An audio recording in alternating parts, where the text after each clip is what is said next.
Bonjour à tous, bonjour à toutes, bienvenue dans cette nouvelle vidéo.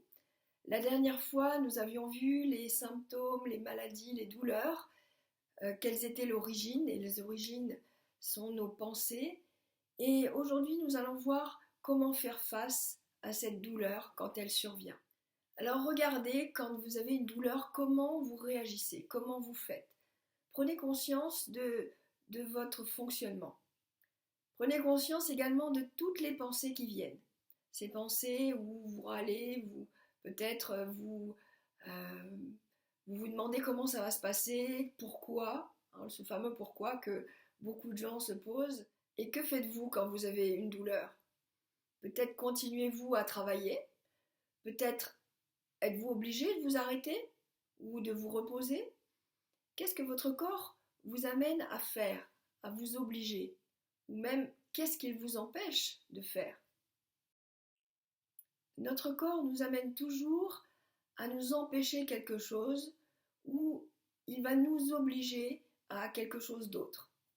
Tout là est le problème et tout là est le combat intérieur que l'on mène inconsciemment. Si nous reprenons l'exemple de la tendinite, le bras qui chauffe, le bras qui travaille est handicapé puisque quand vous faites quelque chose avec votre bras, la douleur est là et ça fait mal, ça vous empêche de continuer. Alors bien souvent, il y a des gens qui continuent malgré tout et qui prennent des médicaments pour faire taire cette douleur. Bien sûr, c'est inconfortable, mais ils vont continuer à forcer les choses.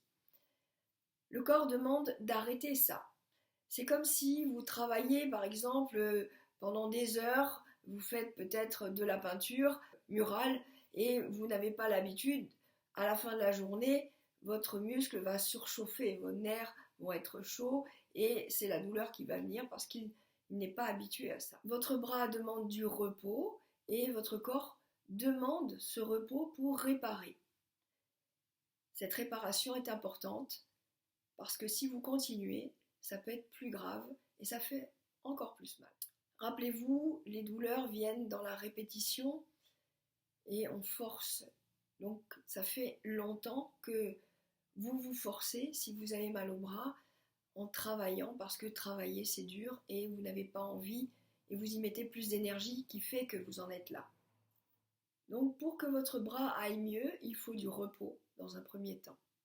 Ensuite, c'est peut-être prendre conscience de ce qui va, des points positifs et des points négatifs à aller travailler. Et sur les points négatifs, faire ce point en conscience pour trouver des solutions. Si c'est le patron qui est difficile, son caractère, c'est à vous peut-être de lâcher prise sur ce que ça vous fait à l'intérieur, parce que vous ne le changerez pas, mais vous pouvez changer. Si il y a des problèmes par rapport à des collègues, il s'agit peut-être d'aller voir avec eux, faire des ententes pour trouver des solutions sur le travail en lui-même ou sur telle ou telle autre chose. Si cela ne vous convient pas et que le travail en lui-même est fastidieux, vous le faites depuis longtemps, peut-être effectivement il y a la solution de partir, mais avec toutes les inconnues qui existent. Savoir si vous serez aussi bien dans un autre travail, si les collègues seront sympas, etc. Mais quand vous faites le choix en pleine conscience, vous choisissez là où la balance des points positifs est plus importante. Donc vous faites le choix de rester parce que vous ne regardez plus que les points positifs. Et à ce moment-là, vous arrêtez de voir ces points négatifs s'il n'y a pas de solution vraiment. Et il s'agit de voir effectivement ici le verre à moitié plein plutôt qu'à moitié vide. Parce que vous aurez choisi, fait le choix en pleine conscience.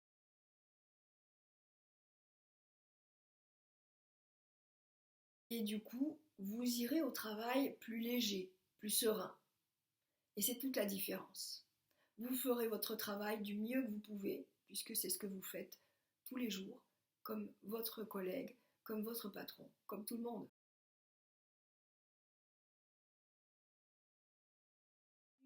La douleur est venue peu à peu, au fil du temps, et elle repartira peu à peu, au fil du temps. Et vous allez l'oublier. J'ai eu moi-même longtemps mal au dos, au bas du dos. J'avais cette douleur dès que je m'asseyais, que je relâchais l'arrière du dos, que je m'arrondissais, je sentais cette douleur forte. Mais aussi quand je piétinais, quand je marchais dans des salons pas avancés ou quand je cuisinais. Et je me demandais toujours pourquoi cette douleur était là et comment faire pour la faire partir parce que bien sûr c'est pas agréable et ça tirait beaucoup. Alors qu'est-ce que ça m'empêchait de faire? De rester longtemps debout. Ça m'obligeait à m'asseoir, mais s'asseoir n'était pas agréable non plus puisque c'était là que je ressentais plus la douleur. Donc voilà comment faire dans ces cas-là. Dans un premier temps, ne cherchez pas à comprendre parce que comprendre, c'est mental et le mental ne peut rien résoudre.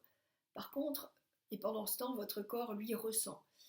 Donc qu'est-ce que j'ai fait? Je me suis assise et j'ai ressenti la douleur qui venait en arrondissant le dos légèrement et peu à peu, ça se stabilisait.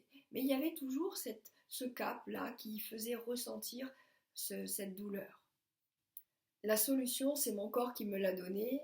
Elle est venue peu à peu et c'est venu aussi à la conscience comment je fonctionnais. Depuis toujours, j'ai appris à courir, à aller vite parce que ce sont mes modèles, mes parents et aussi mon frère qui était très turbulent, qui sautait dans tous les sens. J'ai entendu beaucoup dire tiens-toi droit, fais ci, fais ça, arrête de bouger, de gesticuler. Et en effet, adulte, j'ai beaucoup gesticulé aussi. Donc courir très vite, aller très vite, faire telle et telle chose. Et c'était trop. Mon corps a beaucoup travaillé dans ce sens au niveau du dos. Et le dos, il a besoin aussi d'avoir de la souplesse. Donc quand on travaille trop un muscle ou des nerfs dans un sens, à un moment donné, on le sent et ça fait mal. Donc qu'est-ce que j'ai fait? À chaque fois que je piétinais et que j'avais cette sensation de douleur, je m'asseyais pour assouplir le dos et lui donner cette souplesse dans l'autre sens. Et peu à peu, mon corps a repris cette souplesse dans un sens et dans l'autre. Et c'est ce qui fait que le problème est parti peu à peu. Parce que quand je sentais la douleur, mon corps me disait assieds-toi. Regardez un haltérophile qui travaille son muscle dans le sens de la largeur, il va beaucoup travailler dans ce sens et peut-être moins dans la souplesse, ce qui fait qu'il va être un petit peu raide quand il va y avoir besoin de cette souplesse. Donc le muscle, quand vous le travaillez dans ce sens-là et dans l'autre sens, dans le sens de la souplesse, il va être équilibré, il va avoir cet équilibre et donc dans tous les mouvements, vous pourrez sentir l'agréable. Mais quand ça ne va que dans un sens, le jour où vous utilisez vos muscles dans l'autre sens, c'est là que vous le sentez. Donc qu'est-ce qu'il faut faire? C'est réadapter le muscle dans les deux sens. Je vous invite donc à écouter votre corps quand il vous fait mal et que vous voulez quand même y aller, faire ce que vous voulez faire. Je comprends que ce soit difficile, mais regardez peut-être autrement les choses, en apprenant à ralentir ce que vous vouliez faire en force.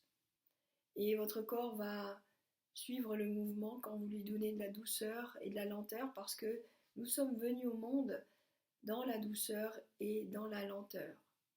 Il y a même une phrase qui dit « Lave ton bol comme tu laverais le bébé Bouddha », qui veut tout dire. Si vous ne savez pas, ne cherchez pas, c'est mental. Le mental ne peut pas résoudre les problèmes du corps. Par contre, si vous regardez ce qui se passe quand vous avez mal, ce que ça vous empêche de faire, vous allez prendre conscience d'un mécanisme que vous aviez trop fait, ou peut-être que c'était souffrant dans votre passé de peut-être ne pas entendre et qui crée des problèmes d'audition, ou de ne pas pouvoir parler, qui crée des problèmes dans la parole, dans la bouche, ou peut-être des problèmes de jambes. Le corps est fait d'une multitude de muscles, de nerfs et c'est complexe. Il a un autre langage. Nous n'avons pas appris ce langage. Alors réapprenez à l'écouter, parce que lui, il veut votre bien-être et c'est votre meilleur ami. Et celui-là, vous l'avez toute votre vie. C'est sûr que quand on a appris à aller vite, à être actif, le jour où on a la retraite et on n'a pas appris à ralentir, ça fait beaucoup de gens qui ont envie toujours de continuer de la même façon. Sauf que on doit faire une pause dans notre vie, c'est pour ça que les femmes ont la ménopause, les hommes aussi ont cette pause, on appelle ça l'andropause, mais on doit tous apprendre à changer et à s'adapter à notre corps. Regardez, quand vous faisiez du jardin, vous aviez peut-être 20 ans, vous n'aviez pas la même énergie que à 50, 60 ans. Et c'est tout à fait naturel. Alors ralentissez, donnez-vous plus de temps, de douceur, de patience, et voyez ce qui se passe avec votre corps quand vous lui donnez tout ça. Pour celles et ceux qui ont des problèmes de douleur, de santé, n'hésitez pas à me contacter, je consulte par internet à distance, c'est tout à fait possible. Et vous pouvez aussi consulter mon site internet www.hypnose-3frontières.fr. Vous trouverez certaines réponses à vos questions, mais dans tous les cas, n'hésitez pas. Si vous avez aimé cette vidéo, n'hésitez pas à mettre un like et également à partager vos commentaires, vos questions. Je me ferai un plaisir d'y répondre. À bientôt.